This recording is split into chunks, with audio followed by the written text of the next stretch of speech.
As you may know, we here on this channel talk about Linkin Park a lot because I love them. Today, though, I want to discuss something that I feel like is thrown around the Linkin Park fan circles a lot. Sometimes it's mentioned by DJs or in the news. As we know right now, Linkin Park is, well, as far as we know, they're not doing anything. They've been on indefinite hiatus since the passing of Chester Bennington. There was some rumor back in the beginning of 2020, I believe, that they had started working, throwing some stuff around. I remember it was Phoenix or Dave, the bassist, who had said this at one point. And then, of course, 2020 happened and everything kind of went on hold. And then Mike Shinoda has worked on some projects of his own. But I do feel like we're getting close to maybe coming around a bend to where they might just toy around with the idea of getting back in the studio together. These guys all love each other. Unlike most bands, which might be friends or whatever, many bands don't actually spend a whole lot of time together when they're not touring or in the studio. The thing with Linkin Park is these guys all, like, their families are all friends. Their kids are friends. Like, they spent a lot of time together. They were more like brothers. So obviously the passing of Chester was very impactful for them, and is probably why they really haven't done anything since. Outside, of course, the projects of Hybrid Theory and Meteora, the 20th anniversary re-releases. Which brings me to some thoughts on why I think, going forward, the band very much could and should progress with Mike Shinoda at the helm. I mean, technically he always kind of was. Him and Brad Delson were some of the biggest voices in their creative process. Obviously, they kind of started the band together along with Rob Borden and Johan way back in the day. Anyways, but I feel like he could definitely vocally carry the band without replacing Chester Bennington, without trying to find someone else to fill that role. I don't think they, as a band, would even consider that as a possibility. I don't think fans would be very happy with it as well. It would be very strange to see someone else up there full-time or on an album, on stage, singing Chester's parts. That would just be strange. I do think the idea possibly for touring, here and there having someone come up and sing a song, that would be kind of cool. I mean, they did that with the tribute show. They had a lot of people come up and sing parts of songs that were, originally Chester's parts. But honestly, I think that as a band that has constantly and consistently evolved, every single album of theirs has shifted tonally, sonically. Like they've always changed and found what their new sound and style is.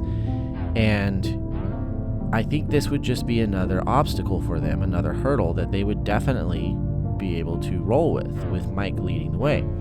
I will have links in the description of the video for you to check out, but there are multiple songs where there is no Chester vocals. It's all Mike Shinoda.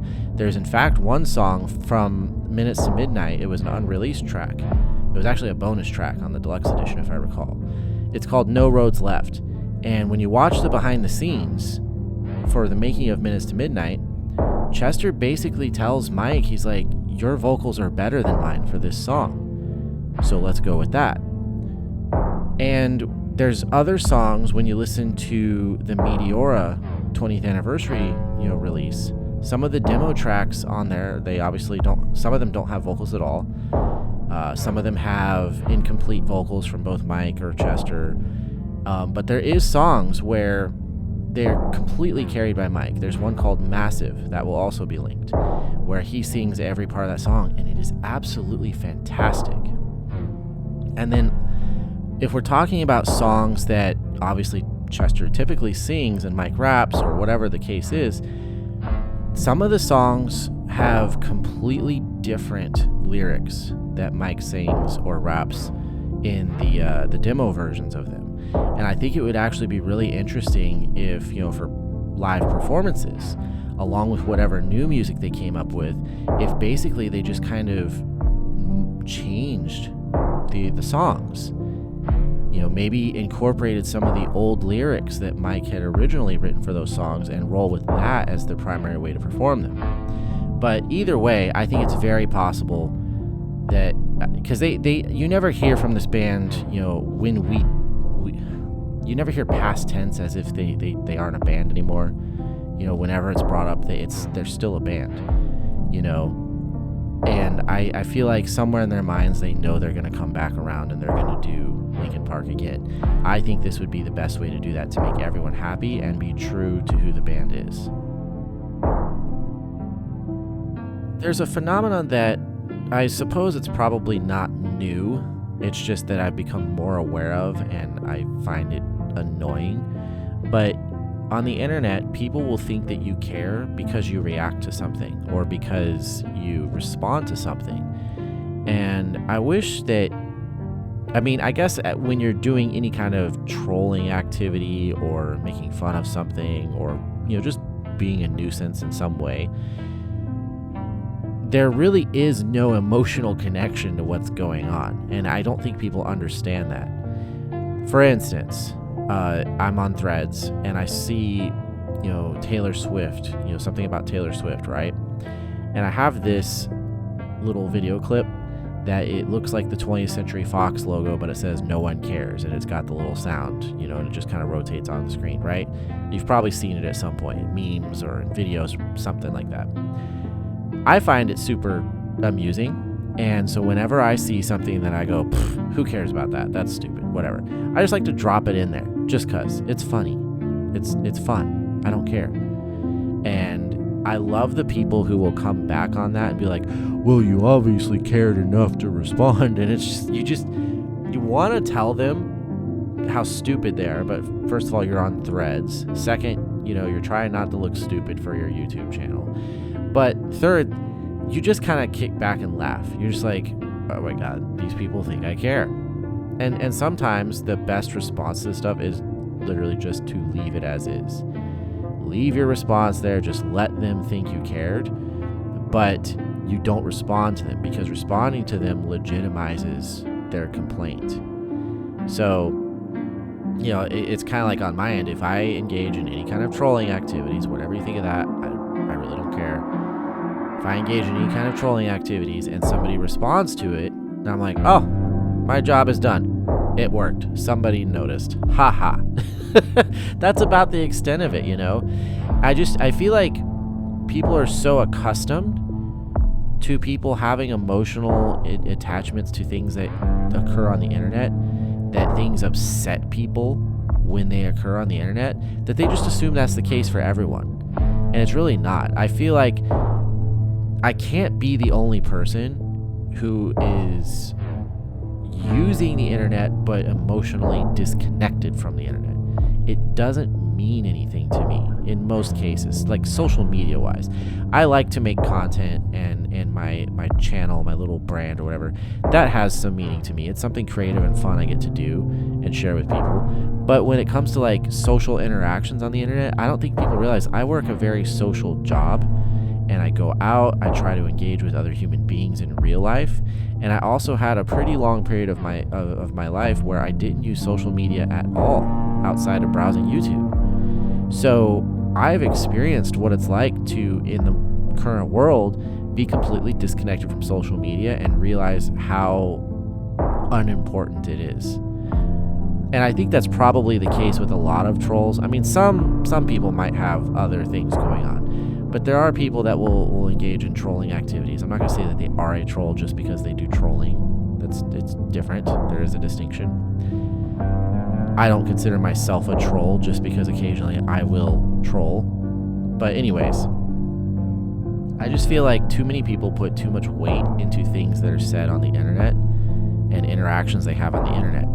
And I just can't feel anything for that. There's things that might upset me, but again, that would have to do with my content, my channel, things like that. But in general, I'm like, yeah, whatever. If you don't like this, that's your problem. It's the internet. Get over it. I always like that, and I can't quote it verbatim, but it was Tyler, the Creator, basically made a joke about when he was also dropping N-bombs and F-bombs all over the place in it. But This was a long time ago. I think it was like 10 to 15 years almost now, where he was just like laughing at the idea that people think that there's online bullying or harassment or whatever it was. And he was just like, just click X, turn off the screen. Like, people need to learn that in most cases, the internet just doesn't matter.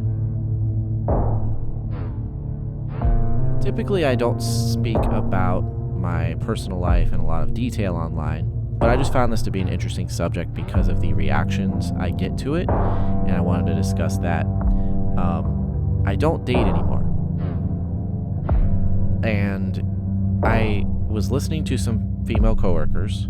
I work in the service industry, so there's a lot of women I work with, and I get to hear what's going on with them and their stories, right? And the two of them, I don't recall the entirety of the conversation, just my reaction to what was said and the response I got back. But the two of them were sitting there talking about how so-and-so was cheating, right? She was cheating on her boyfriend or husband or whatever. And the other one was like, oh, wow, I guess, we're not really for that in most cases, but, girl power or something like that, right? And I remember I turned to him and I was like, man, I'm so glad I don't date anymore. And they didn't know this yet at this point.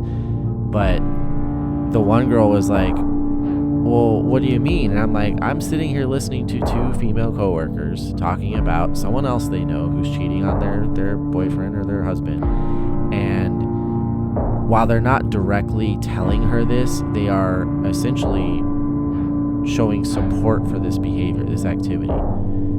And I just am glad not to be dealing with A, the cheating, and B, the culture that supports that in general, right?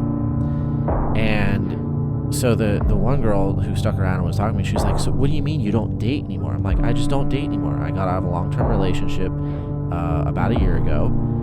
And since then, I've, talked to some people and stuff, but eventually it just kind of dawned on me, I don't care. Like, I don't have any desire to try and meet up to certain types of standards, to care what someone thinks of me, and to wonder, is this person going to cheat on me? Is this person going to be talking about me to other people in some kind of way? Because that's always a thing. Like, especially working where I do, I see and hear a lot of it. So I know what may be going on at the workplace, or with other people, even, just the talk amongst other, women they work with. It's like, nobody wants to deal with that.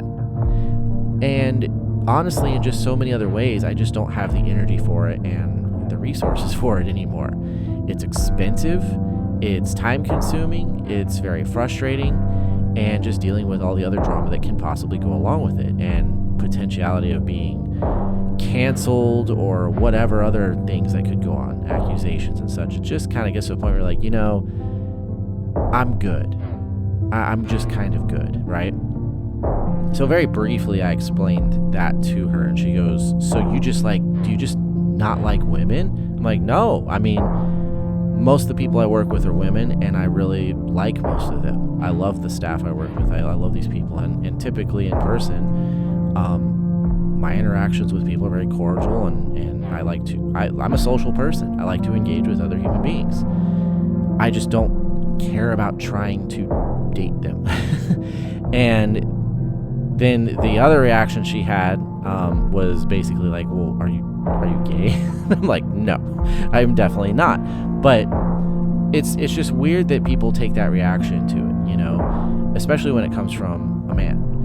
For me, it's been a very freeing experience. No longer do I care about these other things that are going on. I don't care about how people conduct themselves. I don't care how they dress. I don't care what they wear. All these other things. Like, obviously, there's things that are aesthetically pleasing to me. There's things that I like. I still like women. I still enjoy, bedroom activities.